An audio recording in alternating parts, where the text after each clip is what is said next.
Callum, and Porterfield! Oh, Porterfield has scored!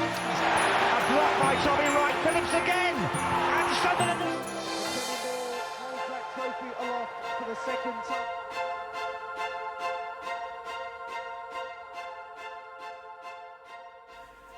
Hello, how we are getting on? So welcome back to another video on the channel. Back with the match preview of our up and coming game on Tuesday night against Bristol City, our second home game in a week. Now yes, I am wearing a silly hat. Yes, I am making a tit of myself, but I did say at the Banks and Bell on the last video I would wear the Santy hat if we won. So as we beat Stoke City the weekend, Banks and Bell, the silly hat is just for you. But on to Bristol City then. So we're looking to make it 2 wins in a week. Massive result on Saturday against Stoke City. Big 3 points, a late winner will hopefully give us that momentum to push on to Tuesday and get another big 3 points to keep in touch with them top 3. Bristol City managed by Liam Manning. Very, very good young and up and coming manager. He had been linked with us back in League One. A couple of times actually he's been linked with us. He's got getting some good experience now, and he's now landed a decent job at Bristol City. But he started off in Lonmel in Belgium, where he was there from 2020 to 2021. He then went to MK Dons, where he kind of started building this reputation up. Had a win percentage there of nearly 50%. He then went to Oxford United, again with another win percentage of almost 50%. He then got the Bristol City job in November of last year.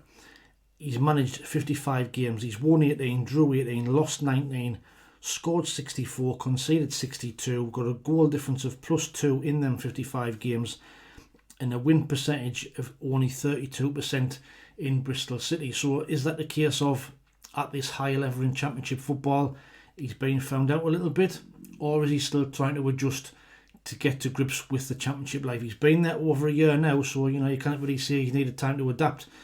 But Bristol City, say they are struggling. They've only won 1 in the last 4 games. They've lost 3 of those, including a 3-0 defeat against Portsmouth at the weekend. The only game they've won was the last time out before that, when they beat Plymouth. But then again, everybody's beating Plymouth at the minute. But then lost to Watford and then lost to Burnley. Before that, they were on a bit of a decent run. They were unbeaten in 4 games. They beat Middlesbrough, they drew with Stoke, drew with Leeds, beat Preston, and then lost against Sheffield United, and then beat Norwich. So they were on a good run, but as of late they've had a bit of a sticky patch, a bit of a blip. But they'll be looking to put that 3-0 defeat against Portsmouth behind them, and hopefully they'll be wanting a good performance against us on Tuesday. They do sit 12th in the Championship table. They've played 19, they've won 6, drew 7, lost 6, they've scored 24, conceded 24, and they're on 25 points.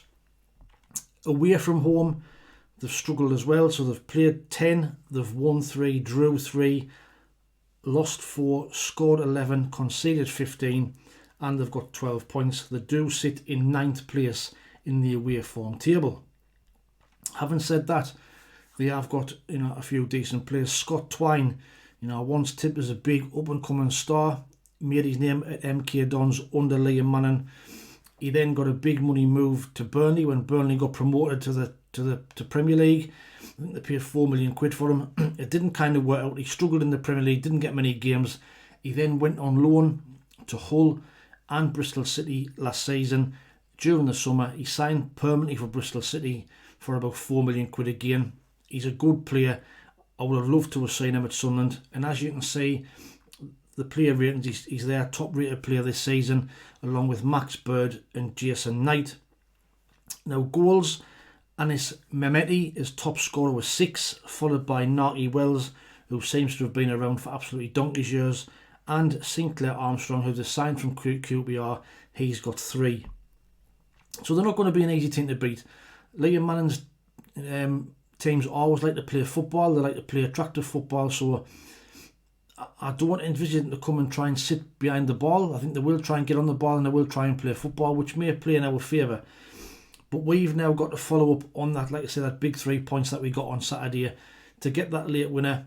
It kept us in touch, and with Sheffield United only drawing with West Brom today, it keeps us well in touch with that top three, and we have to try and make it count and get into the 3 points on Tuesday. Potentially we could go joint top if other results go in our favour on Tuesday night. Now the team for Tuesday, I would probably make a couple of changes if I'm honest. I would bring Dennis Cirkin back in for Ajay Alicia. Now there will be a lot of debate around Chris Mepham, who's available again, and the Luke O'Nien and Dan Ballard. Now for me, I think we'd keep Ballard and O'Nien, although Chris Mepham has been an absolute Rolls Royce of a player and he's been a fantastic signing for us. On Saturday, I thought Luke O'Nien played really, really well. So if anybody's going to miss out, I would probably say it would have to be Dan Ballard, just based on Saturday's performance. Now ideally, I would like to see Ballard and Mepham in the middle, but I just think based on what I saw at the weekend, Luke O'Nien can't really be dropped. He did nothing wrong. He was probably arguably one of our best players on Saturday. So I would have Patterson in goal. I'd have a back four of Trey Hume, Dan Ballard, Luke O'Nien, Dennis Cirkin. In the midfield, I'd have Dan Neil, Job. The other change I would make is I would potentially think about giving Chris Rigg a bit of a rest. He looked leggy in the second half on Saturday, and we took him off quite, I think, the 79th minute or something. So I would maybe rest him. I'd play Milan Alexic. I'd give him his debut at home, play him in midfield. On the wings, I'd play Roberts on the right and Tommy Watson after his man of the match performance on Saturday on the left hand side, with Wilson Isidore continuing up front. Now Wilson looks a little bit out of form at the moment. Maybe his confidence is a bit shot, but he is still making runs and he is still getting on the end of things. So while he's still doing that, I would keep him in the side. Yes, you could bring Mienda in, but I just think that Wilson Isidore, he brings a bit power up front, and he, on his game, he can score goals from anywhere. So I'd keep Wilson up front. But let me know what your thoughts are on the comments below. Who would you play? Would you make any changes? Would you keep the same side?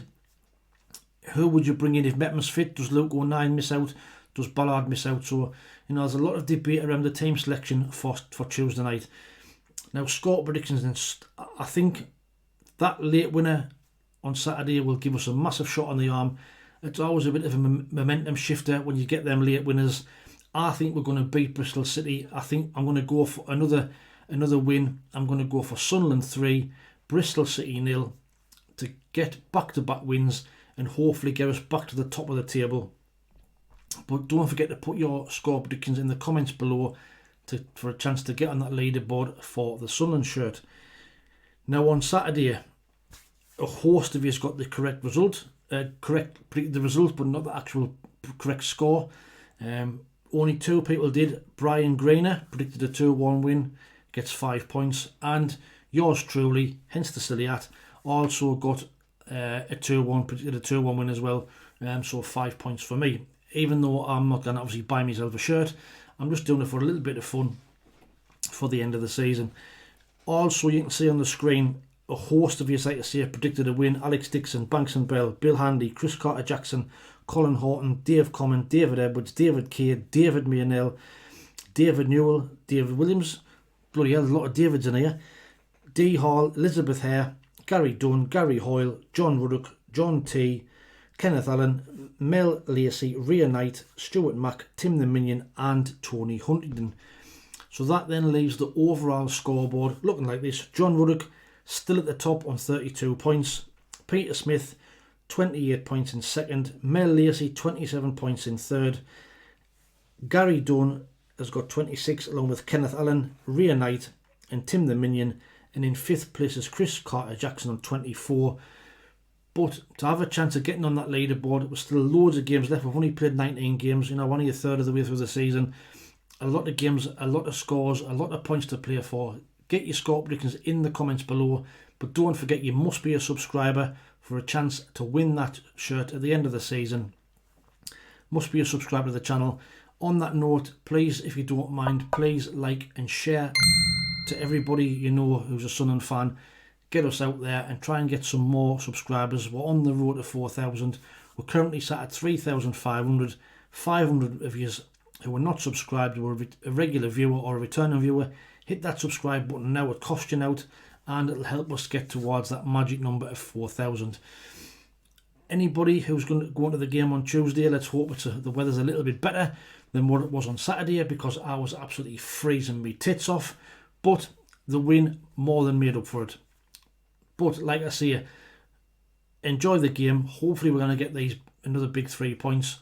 Look out for the match review. That'll be coming out probably on Wednesday morning, depending on what time I get back from the match on Tuesday night. Until the next time, thanks for watching. Take it easy, stay safe, and we'll speak soon. Ta-ra.